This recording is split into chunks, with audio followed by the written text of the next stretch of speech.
Selamat malam dengan Mbak Erika ya. Iya, betul Mbak. Oke, baik. Mungkin kita bisa langsung memulai wawancaranya ya. Dari pengalaman Anda di Psychology Expo sebagai staff public relation, faktor kebetulan atau chance apa yang mungkin berperan dalam keputusan Anda untuk terlibat dalam bidang PR, dan bagaimana hal itu mempengaruhi minat karir Anda sekarang? Saat saya menjadi staf PR di Psychology Expo, saya tidak menyangka akan sangat menikmati interaksi dengan media dan menyusun strategi komunikasi. Awalnya hanya ingin menambah pengalaman organisasi, tapi ternyata saya menemukan passion di sini, dan hal itu memperkuat minat saya di bidang PR dan komunikasi. Baik, kita lanjutkan. Dalam peran Anda sebagai volunteer Pondok Impian, nilai-nilai apa yang Anda pegang yang mendorong Anda untuk berkontribusi dalam kegiatan sosial tersebut, dan bagaimana pengalaman itu memperkuat nilai-nilai Anda? Kalau dari saya sendiri, saya sangat menghargai kesempatan untuk berbagi ilmu dan membuat dampak positif, seperti yang saya lakukan di Pondok Impian.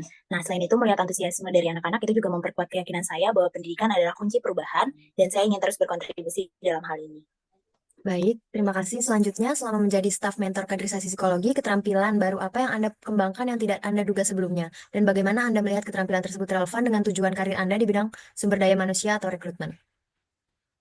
Menurut saya menjadi mentor itu ternyata mengasah kemampuan mendengarkan aktif dan empati saya. Awalnya memang fokus saya ke transfer informasi, tapi dari situ saya belajar juga pentingnya memahami kebutuhan individu. Keterampilan ini sangat relevan untuk HR dan rekrutmen, di mana pemahaman mendalam tentang kandidat itu adalah kunci. Baik, terima kasih. Iya, baik. Ya, selamat malam dengan Mbak Bunga. Ya, betul. Ya, baik. Mungkin kita bisa mulai wawancara pada hari ini. Kita masuk ke pertanyaan pertama.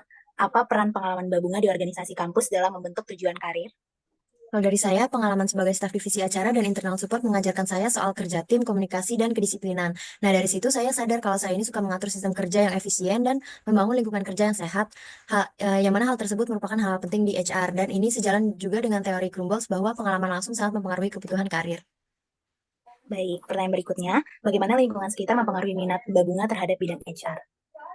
Saya kebetulan dikelilingi sama teman-teman dan dosen yang suka membahas pentingnya pengembangan SDM dalam dunia kerja. Dalam mata kuliah di psikologi industri organisasi juga itu mempengaruhi saya dalam minat di bidang HR. Nah, hal tersebut juga sejalan dengan teori Krumbolz bahwa pengaruh sosial seperti ini merupakan faktor penting dalam pengambilan keputusan karir. Baik, kita lanjut ke pertanyaan terakhir mungkin ya. Pernahkah Mbak Bunga mengalami kejadian yang membuat Mbak Bunga mempertimbangkan ulang pilihan karir? Pernah Mbak, pas waktu itu saat saya menjadi MC dan harus mengimprovisasi di luar naskah, saya sempat berpikir kalau untuk fokus ke public speaking, tapi pengalaman itu justru memperkuat ketertarikan saya ke HR karena saya menyadari pentingnya komunikasi efektif. Salah satu keterampilan utama di bidang HR. Ini menunjukkan bagaimana pengalaman tak terduga itu juga bisa membentuk arah karir seperti yang dijelaskan dalam teori Krumbolz. Baik, terima kasih Mbak Bunga.